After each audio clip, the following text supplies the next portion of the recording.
you might want to grab some goodies for the practice. So whatever you've got at home, improvise with what you've got. We'll use a block today, a blanket, a wooden dowel or broomstick. Maybe even a vacuum cleaner attachment will work, but something long like this that you can use. A ball. I'm using one of my kids' bouncy balls, but you might use a tennis ball is great, or a specific rolling ball will do.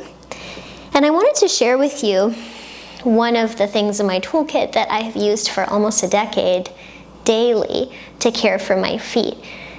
These are Joya Toes toe spreaders, and they might be something that you'd like to bookmark. I'll also link them in the show notes, and I'll show you how to use them in today's practice. So I'll meet you in standing, and we'll grab our dowel or broomstick. You can come on up. Stand on your right foot and start by rolling out the sole of your left foot onto the broomstick. Now for some of us, we might have a lot of tension on the underside of our foot in the plantar fascia. And if this is extra tender, you could always throw your blanket over top to create some softness. Then you can start to lean in. So I'm leaning into the roots of my toes to the top of my arch and going down the bottom of my foot, leaning into each point, base of the arch, and getting into the heel region. And then with that foot, you might even try to pick what you've got up there with your toes, gripping your toes around the edge of it. And then you can switch sides. So start by rolling out, a little warm up. One of my friends, Kira Sloan, says, no one likes it when someone comes uninvited to the party. So warming up gently, introducing your fascia to this more intense movement, and then you can start to pressurize your way from the roots of the toes down through the top of the arch, the middle of the arch, the base of the arch. If you've ever had a reflexology treatment, you might even know some of these areas that mimic different parts in the body, like the spine lying along the arch as you move through the sole of your foot. You can also try to pick up whatever you've got there with your toes and articulate your toes in that way, gripping. And then you can take both feet on, if it's appropriate, and start to pad left to right all the way down. So there's maybe a little more weight coming down, a little more pressure, and if you'd like to monitor that, you can go back to one at a time. Maybe you let your shoulders go, and sometimes if there's a lot of tension, it creeps up into your shoulders and neck. So checking that out, you might take a long breath in and a slow breath out. You might go to the more spicy or flavorful spot for you and take a long breath in and a slow breath out. Nice, and you can come off of that, take it forwards, take your arms up, inhale, bend your knees forward, fold. Lengthen your spine there, step it back to a downward facing form and paddle out your feet. And see how it feels to spread your toes there. Do you feel any different in the sole of your foot and the arch of your foot? And come on down to your knees. And we'll grab that broomstick or dowel and snuggle it in just into the crook of the back of the knee, just on top of the belly of the calf. And then start to lean back into that. So for some of us, we might want to come down onto our forearms. For some of us, we might want to come up onto our fingertips. This is pretty fierce. For some of us, we might want to roll the broomstick or dowel with a blanket, so it's a little softer. For some of us, we might want to bounce. Some of you might sit right on your heels. If you have something that is a little smaller, it's going to be a little less sensation, so you might come right up. And if you're not getting enough sensation there, you can take your hands on the sides and kind of knead them left to right and juice out the top of your calf there. Let's take a long breath in Slow breath out. And if it feels like a hot potato and you want to jump right off of it, you might be going a little too deep in there and the tissue might be kind of recoiling and tightening up. So go to a place where you can melt and know that you're going to be okay tomorrow. Okay, we'll come on forwards. You're going to roll it down and lean into it. So again, you choose. You might do the kneading left to right. And it's this personal journey of feeling like, where is the pleasurable intensity that's not too much, it's not too much like a hot potato. You might go a little lower there, come on up a little higher, maybe you're doing the side to side kneading. And if it helps you discharge some fierceness from the shape, you might even stick your tongue out. Open your jaw, it's a lion's breath, Simhasana.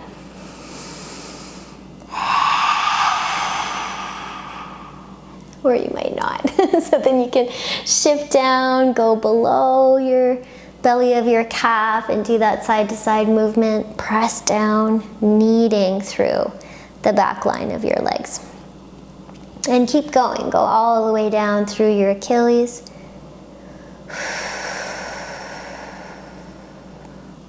Keeping your Achilles pressurized like this is rumored to be preventative for Achilles strains. So I always feel like I'm doing myself a solid by getting into this tissue, pressurizing it. And when you come off of that tissue as you're working your way down, there might be a nice fluid flush, which could help the tissue slide and glide a little easier if there's fluid flushing going on in that tissue. So you might keep moving your way down, right? Go right up above your heel. And here I like to push the broomstick or dowel into the heel and almost try to kind of lift the heel away from the Achilles. A little decompression there.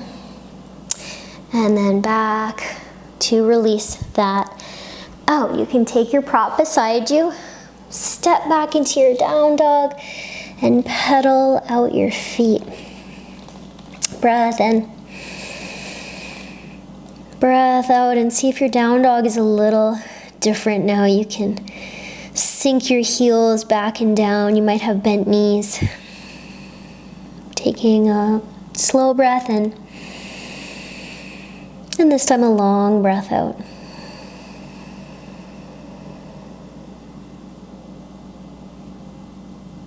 Nice, and we'll walk ourselves back towards a standing forward fold. Lengthen. Forward fold any amount. Come all the way up. And release your arms.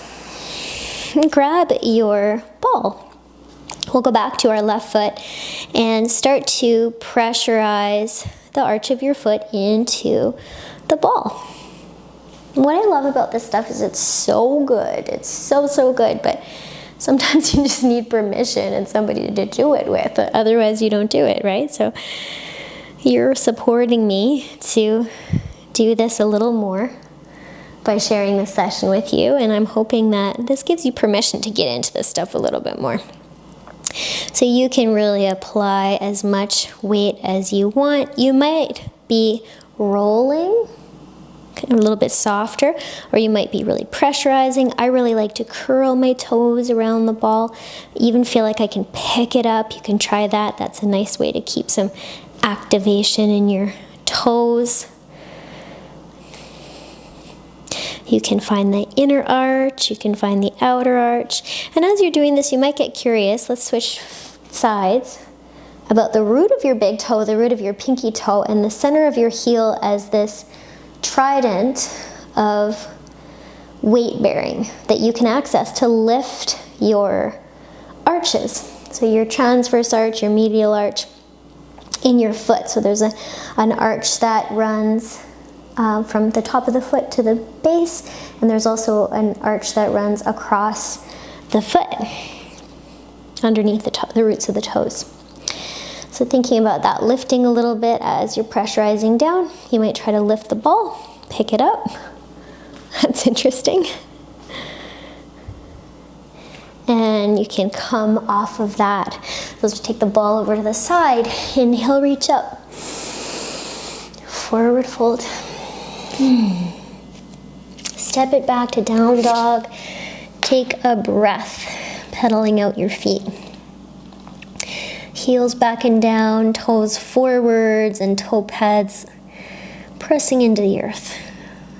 Arch lifted. Long breath in, slow breath out. Nice, we'll come back down onto our knees. You can swing your shins to the side and bring your block forwards.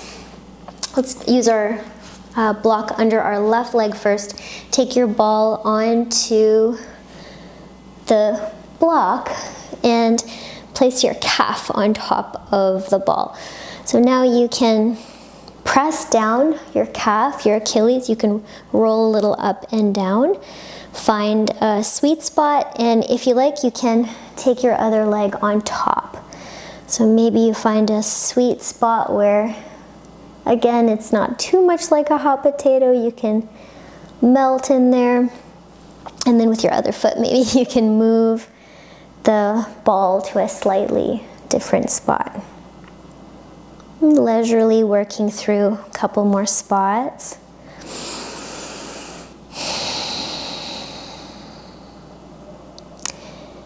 In the more mellow restorative work, I like to bring my attention into breathing a little lower, feeling my belly expand as I breathe, especially if you're someone who tends to hold in your belly. You notice that you do that. Could be calming for your nervous system to let your breath expand a little lower down than your lower ribs into your abdomen. Belly breathing isn't the only way to breathe. It can be really supportive to breathe up into your top ribs too, but there can be a calming effect to bringing your breath a little lower.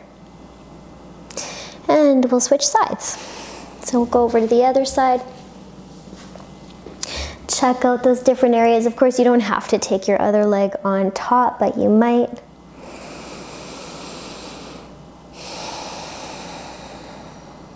You might explore slowing down your breath, feeling it a little lower down.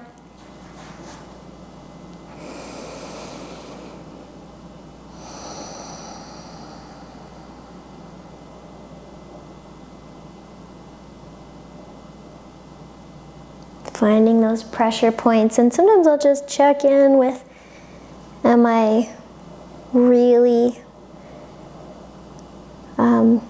pushing into some of those areas, or can I go right to my edge and take a big breath? Soften around my eyes and my jaw. Maybe one more spot.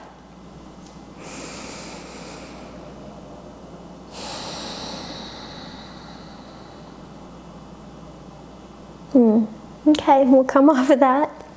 I could spend a lot of time doing that. Let's go back to our left leg. This time we'll take the ball right behind the back of the knee, as we were doing with the dowel, and your other leg can go straight. Did I say right leg? I meant left leg.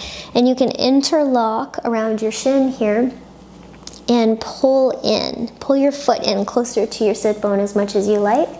Pull in and then maybe lean a little forwards. That's pretty special for me, so I'm gonna take a moment there. If this is a lot to be upright and you feel like you're really kind of collapsing and rounding, you might roll all the way down, keeping that, and draw your knee in towards your chest and take your back out of it. Wherever you are there, take a couple of slower, smoother, longer breaths. Maybe feeling your breath in your abdomen. You might feel your breath all the way into the soles of your feet.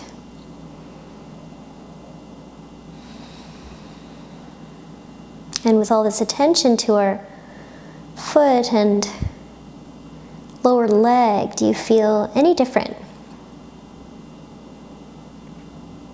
So if you're down, you could take the ball out, or you could roll right up. Release that out and switch sides. Right into the back of the knee. You can interlock your hands around your right shin now, or other leg, whatever you didn't do. Pull it in, get nice and long. You might choose to stay there, continuing to use your hands to pressurize, or roll right on down.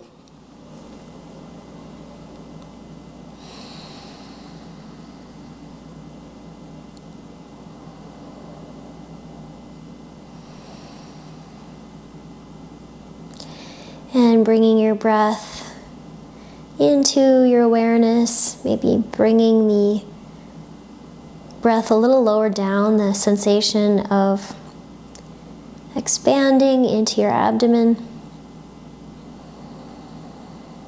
into your low back even. Maybe slowing your breaths down.